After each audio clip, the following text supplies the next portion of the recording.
A time with Halima.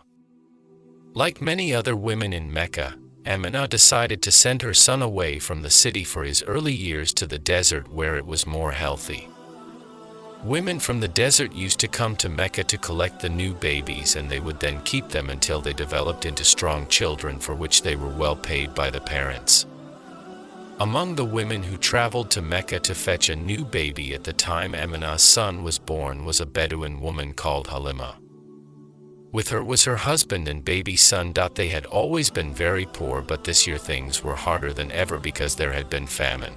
The donkey that earned Halima on the journey was so weak from hunger that he often stumbled.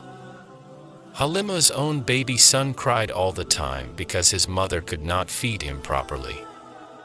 Even their camel did not give them one drop of milk. Halima did not know what to do.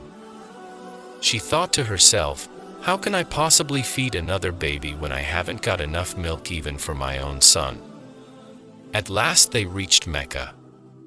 All the other women of the tribe to which Halima belonged, the Bani Sa'd, found a child to take back with them, but not Halima. The only baby left was Muhammad, peace and blessing be upon him. Usually the father paid the wet nurse, but Muhammad's father was dead. So no one wanted to take him, even though he was from one of the noblest families of Quraysh. Halima did not want to take him either, but she did not want to be the only woman to go back to her tribe without a baby to bring up. She asked her husband whether she should take Muhammad, peace and blessing be upon him, or not.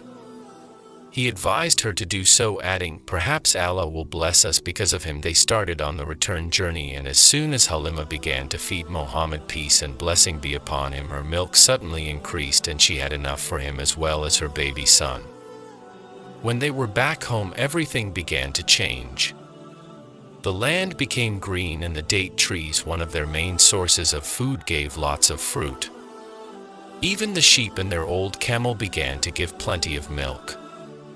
Halima and her husband knew that this good fortune had come because they had the new baby Muhammad, peace and blessing be upon him, whom they had come to love as if he were their own son. When Muhammad, peace and blessing be upon him, was 2 years old, Halima took him back to his mother. She pleaded with Aminah, however, to let her keep him for the life of a little longer, and to her great joy the mother agreed. During his time with Halima's family in the desert, Muhammad, peace and blessing be upon him, played with her children, and together they would take the sheep out to graze. At other times, however, Halima would often find him sitting alone. It is said that on one occasion, 2 angels came to Muhammad, peace and blessing be upon him, and washed his heart with snow. In this way Allah made his heart pure, for he intended Muhammad, peace and blessing be upon him, to be greater than any man ever born and to become the seal of the prophets. In the name of Allah, the Beneficent, the Merciful, did we not expand your chest for thee, and we removed from you your burden which had weighed upon your back, and raised high for your rupture?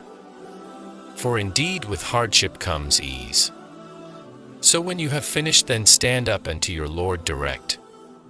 When Halima finally took Muhammad, peace and blessings be upon him, back to Aminah, he was a healthy and a strong boy.